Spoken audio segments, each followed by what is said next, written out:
우리가 덥다는 것은 다른 나라하고 비교해도 우리가 상대적으로 어떤가 이렇게 보면 원래 우리나라는 뭐 선선했다고 말해도 이상하지 않을 정도로 주변 나라들에 비하면 상당히 잘 보냈다 이렇게 볼 수가 있습니다. 사막에 보면은 선인장에 말라비틀을 붓는 이런 게 나오기도 했습니다. 그러면 5월달부터 또 올해도 캐나다의 보온과 가뭄이 이어지고 산불이 무지무지하게 커서 우리나라보다 한 1,300안 넘는 그 영역이 산불이 났고 이 전지구 피해 증가로 보험사 부담이 급증한다. 근데 개도국에는 돈이 안 나가요. 이게 플로리다 한 주만 하더라도 작년에 650억 달러를 받아갔는데 그보다 훨씬 더 큰 피해가를 받았던 파키스탄 같은 경우는 민영보호사로부터 보험 한 푼도 못 받는 거죠. 왜냐하면 보험을 못 넣었으니까 돈이 없으면 못 넣으면 못 받죠. 우리는 농업보험이라든가 그다음에 실비보험 이런 것들도 부자들은 보험을 딱 넣기 때문에 암이 걸리고 하면 보험을 많이 받지만 가난한 사람들은 하나도 못 받는 게 바로 이렇게 벌어지고 있습니다. 재해를 받아도 보험을 받을 수 있는 상황에 도달한다 이런 보고서도 나오고 있습니다.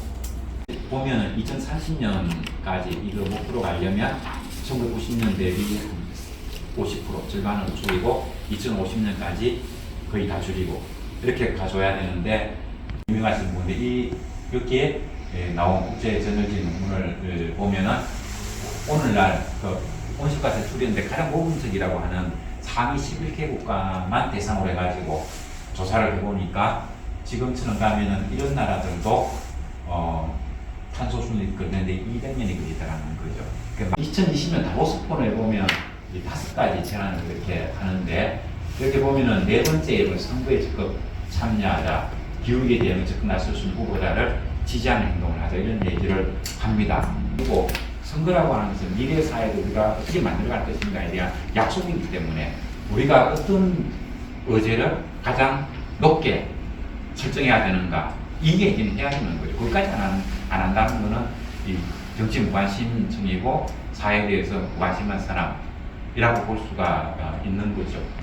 1번, 2번이 다 목소리를 내라, 모여라 이런 이야기고 그러니까 지금 탄소 발자국을 만드실 때가 아니라는 거예요. 그래가 좀 될 문제는 아니고 모여서 목소리를 크게 만들어내고 그 다음에 정치적 압박을 가하라 라고 이야기를 하고 있습니다. 이것 두 개가 가장 중요하다. 엘고가 이런 얘기를 하죠. 시민들은 소비자 운동을 통해서 개별적으로 탄소 줄이는 노력을 할 수도 있다. 그렇지만 그거 외에도 직접 기후 정치에 참여해가지고 정책과 도를 바꾸도록 영향력을 행사할 수 있습니다. 이런 얘기를 하면서 딱 얘기를 했던 게 정치인 기업가의 선택을 시민이 바꿀 수 있습니다. 자기의 집값만을 위해서 기후의 재현을 하는 거죠. 과연 이것이 옳은 길인가? 인간의 욕망이 워낙 과도해갖고 그 에너지가 폭발적으로 증가하는 것 같다가 볼 수가 있습니다. 우리가 온도가 올라가요. 그러면 모든 그 생물체는 효소에 의해서 활성화 에너지를 주고 유기화학 반응에 의해서 우리가 생명활동을 유지하는데 이 효소가 되는데 이 효소의 온도가 이렇게 온도가 이게 이게 휴먼이에요. 사람의 온도를 약 40도씨가 넘어가면 이렇게 효소 기능이 없어져요. 그러면 효소 기능이 없으면 생활활동 할 수가 없어요. 세포가 살기 위해서 계속 열을 내거든요. 내는데 그 열이 밖으로 못 나가요.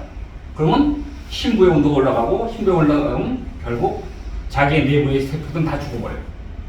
그럼 내부의 세포가 죽으면 어떻게 되겠어요? 심장이 멈추고 이 온도가 올라가면은 첫 번째 양서류는 물이 필요하기 때문에 순이 증발해요. 그래서 양서류가 가장 취약한 동물을 치고 양서류가 가장 많이 멸종을 할 거라고 현재 보고 있어요. 이 술록이 자기가 풀을 찾아서 갔어요. 그때 이미 그 툰드라 지역에 풀은 다 자라갖고 억사풀 돼갖고 먹을 수가 없어요. 그럼 새끼가 젖을 날지도 못하고 새끼가 젖을 먹지도 못하고 그 다음에 나타 그것도 간식하더라도 자기가 풀을 못 먹어요. 억사풀을 갖고. 그래서 결국 툰드라 지역에 있는 술록이 약 70%가 아주 떨어져 나갔어요. 벌이 나와서 이제 온도가 올라가서 자기가 날아서 꿀을 찾으려고 들면은 이미 꽃은 이미 졌어요. 그러면 벌이 먹을 게 없잖아요. 당연히 줄어들 수밖에 없고. 그럼 이것이 계속 반복됐을 때 어떤 결과가 있느냐? 수정을 못하게 되면은 그 식물은 다음 때를 이어갈 수가 없는 거예요. 수정하고 그래야만 유전자가 변화되고 유전자가 변화돼서 다음 환경에 적응해서 살 수 있는 생체가 나오는데 그게 불가능한 거예요. 질소교정 세균이 없으면 식물은 잘 수가 없어요. 왜냐면 질소가 있어야만 이 질소 교정을 해야만 아미노산을 바꾸고 아미노산을 바꿔야만 단백질을 바꾸고 여러분들 몸에 단백질이 나. 그리고 이게 결국 고기가 먹고 이렇게 동그라미에서 나오는데 이 질소 교정 세균이에서 온도가 올라가서 어떻게 살지 아무도 예측을 못해요. 이런 것들을 자기가 하는 게 아니라 옆에 같이 살고 있는 소에서 곰팡이, 버섯 종류예요. 곰팡이 버섯 같은데 거기서부터 동을 받아서 얘네들이 흡수돼요. 그러면 이 안에 있는 미생물들이 못 사는 경우 여기에 있는 전체 시스템이 파괴된다. 기후가 변해서 인도나 이런 데서 그 밀을 못 키웠을 때 한국에서 벼 생산이 잘 안 됐다. 온도 변화에 의해서. 벼 자체도 문제지만 토양 미생물과 관계해서 안 된다 그러면 어떡할 거냐. 다른 동물이 갖고 있던 바이러스거든. 그게 넘어오면 인간은 처음 접하는 바이러스이기 때문에 자기의 반대이기 때문에 적으로 할 수도 있고 질병을 야기할 수도 있고. 근데 새로운 징별의 창고를 갖다 예측할 수도 없고 그 징별의 창고라면 우리가 방어할 필요도 없다. 어느 날 다른 생물체가 현재의 언어가 아닌 다른 언어로 아마 과거에 사악한 인간이라는 생물종이 있어서 지구 전체를 멸망시켰고 이게 다양성을 일으켰다고 아마 기록되지 않을까 라는 생각을 합니다. 그래서 저는 실제로 우리가 기후위기에 뭐 이렇게 인간이 죽는 것, 인간이 무슨 죽는 문제도 더 큰 문제고 그러지만은 실제로 더 문제는 지구의 전체의 생물체를 갖다가 어떻게 유지하고 실제로 인간만이 살 수는 없잖아요. 여러분들이 살기 위해서도 어때요? 다양한 성체가 있어야 돼요. 그렇지 않으면 다 죽거든요. 그러니까 우리는 그걸 좀 더 깊게 생각하자.